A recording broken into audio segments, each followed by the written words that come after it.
Nós estamos em Êxodo 21, relembrando o contexto. O Senhor entregou os 10 mandamentos. A primeira coisa de que ele falou foi de como fazer altares. A segunda coisa de como tratar os servos, os escravos. E agora esse, por assim dizer, Código Civil se amplia e ele vai trabalhar com os iguais e começa nos pecados contra a vida, mas com pessoas iguais ou com pessoas de mesma relação, não exatamente iguais. Vamos lá, versículo 12, 21, 12. Quem ferir a outro, de modo que este morra, também será morto. Porém, se não lhe armou ciladas, mas Deus lhe permitiu caísse em suas mãos, então te designarei um lugar para onde fugirá. Aqui já está a previsão das cidades de refúgio, que mais tarde serão normatizadas. E o caso era importante porque ainda não havia sido estabelecido tribunais, juízes, e tratava-se apenas de decidir se a pessoa foi dolosa, armou ciladas, ou se a pessoa se foi uma briga justa. Versículo 14. Se alguém vier maliciosamente contra o próximo, matando-o à traição, tirá-lo-ás até mesmo do meu altar, para que morra. Ou seja, se esconder. Não, eu estou no altar, eu estou dentro da igreja, que é local de refúgio. Não, se matar maliciosamente, tirá-lo-ás até do meu altar para que morra. Quem ferir seu pai ou sua mãe será morto. É implacável, não precisa matar, basta ferir o pai ou a mãe. 16. O que raptar alguém e o vender, ou for achado na sua mão, será morto.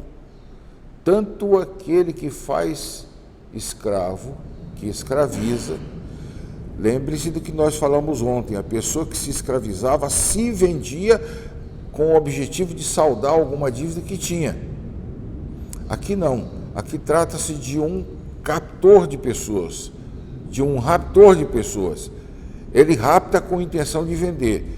Mas aqui está previsto na própria lei, não apenas aquele que rapta, mas aquele que recebe. For achado em sua mão, será morto. 17. Quem amaldiçoar seu pai ou sua mãe será morto. Não precisa matar, não precisa ferir, basta amaldiçoar. Amaldiçoar o pai e a mãe é morto. Irmãos, isso aqui é de uma coisa impressionante. Se você examinar à luz do que Jesus diz, que para tirar a vida de alguém basta irar-se contra ela, repare no que diz respeito aos pais, aos superiores. Entenderam por que o nosso catecismo diz que é dever do filho zelar pela honra do pai, inclusive chegando ao ponto de encobrir seus defeitos?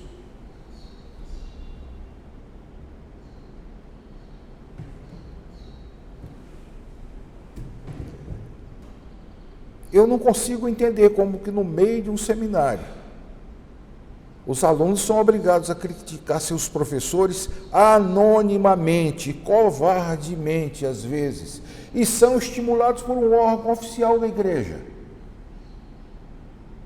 Afinal, o nosso catecismo não diz claramente que pai e mãe representam aqueles que estão em autoridade? Eu não consigo entender como também uma ovelha sai da igreja e, junto com o churrasco do domingo, critica o seu pastor e faz coisas erradas, fala coisas erradas contra ele. 18. Se dois brigarem, ferindo um ao outro com pedra ou com punho, e o ferido não morrer, mas cair de cama, se ele tornar a levantar-se, e andar fora, apoiado em seu bordão, mesmo que seja apoiado num bordão, então será absolvido aquele que feriu. Somente lhe pagará o tempo que perdeu e o fará curar-se totalmente. Você diz, é injusto. Os dois brigaram. Quando um não quer, dois não brigam. Os dois brigaram, mas não houve dano de vida. O que vai acontecer? Paga o tempo que o outro ficou acamado. 20. Se alguém ferir com bordão seu escravo ou a sua escrava, e o ferido morrer debaixo de sua mão, será punido. A palavra que é traduzida por punido, ela em hebraico tem conotações diferentes, e os rabinos conseguiam encontrar diversos tipos de punição. Se você tem interesse nisso, procure nos 713 Mandamentos de Maimônides e você vai encontrar o estudo das diversas palavras que indicam diversos tipos de punição. Versículo 21. Se, porém, ele sobreviver por 1 ou 2 dias, não será punido, porque é dinheiro seu. Aqui a tradução precisaria ser um pouquinho mais clara, mas o certo é que o escravo ainda é visto como uma propriedade de quem é dono. E o assassino, no caso, estragou a propriedade de um dono. Você diz, mas é difícil de entender. Eu concordo, é difícil de entender. Mas leve em conta o espírito de época. Naquela época, um escravo não tinha direito a 1/1000 disso aqui. O escravo era como um objeto qualquer que você podia destruir ou não. Eu vou saltar o versículo 8, ou o versículo 22, porque eu quero deixar ele para o final. O versículo 26. Se alguém ferir o olho de seu escravo ou de sua escrava e o inutilizar, deixá-lo-á e forro por seu olho, e se com violência fizer cair um dente de seu escravo ou da sua escrava, deixá-lo-á ir pelo dente. Reparem que aqui está mitigando a força do amo perante a sua propriedade. Se ferir ao ponto de furar um olho com um soco, ou com qualquer coisa, ou quebrar um dente, acabou, está livre por causa disso. Ou seja, os donos de escravo tinham responsabilidade enorme para com seus escravizados. Voltando ao 22. Se homens brigarem e ferirem mulher grávida, e forem causa de que aborte, porém sem maior dano, aquele que feriu será obrigado a indenizar segundo o que lhe exigir o marido da mulher, e pagará como os juízes determinarem. Mas se houver dano grave, então darás vida por vida, olho por olho, dente por dente, mão por mão, pé por pé, queimadura por queimadura, ferimento por ferimento, golpe por golpe. Todo o problema desse versículo está no 22, a terceira linha em que aparece a frase, porém, sem maior dano. Sem maior dano de quem? Da mulher ou do bebê? Veja, a mulher é grávida. Os dois estavam brigando. E, por acidente, um feriu a mulher grávida. Se o maior dano for da mulher, então pode abortar tranquilamente, que não tem problema. Pode ser um garoto de 9 meses, que está à véspera do nascimento. Não tem problema. O que é um absurdo. Mas é essa a interpretação que você encontra nas Bíblias judaicas. O maior dano aqui é da mãe. Entretanto, irmãos, se o maior dano fosse da mãe, não precisaria que ela estivesse grávida. Bastaria dizer ferir em mulher.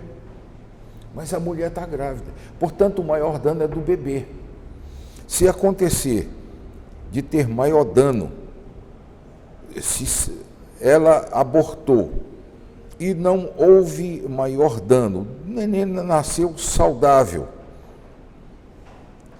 O marido estabelece um determinado valor, os juízes homologam e ele vai ter que pagar. O que feriu vai ter que pagar. Entretanto, se houve dano grave, vamos supor, o neném nasceu, mas houve dano grave, o que acontecerá? Dará vida por vida, olho por olho, dente por dente, mão por mão, pé por pé, queimadura por queimadura. Olha que interessante, qual é a maior hipótese de uma criança perder a vida num caso como esse? Uma criança de 1 mês, 2 meses, 3 meses.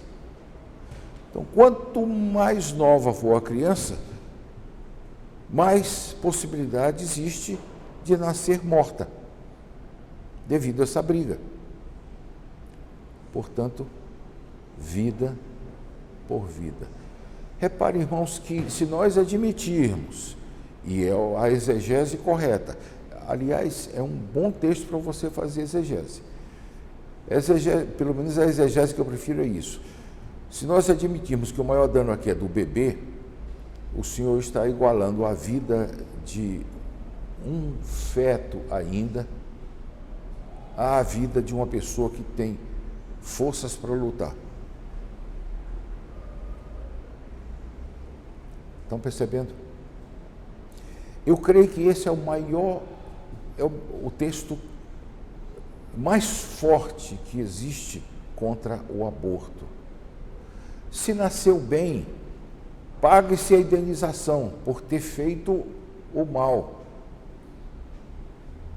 Entretanto, se nasceu sem um pé, perca um pé. Se nasceu sem capacidade de ver, pague-se com o olho também. E assim por diante. Se nasceu sem vida, pague-se com a vida. Meus irmãos, essa primeira parte que eu separei para que nós víssemos hoje, já é um grito do Senhor bem claro.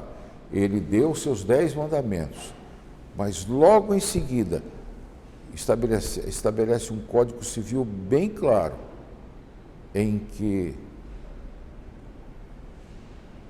a vida tem um valor supremo.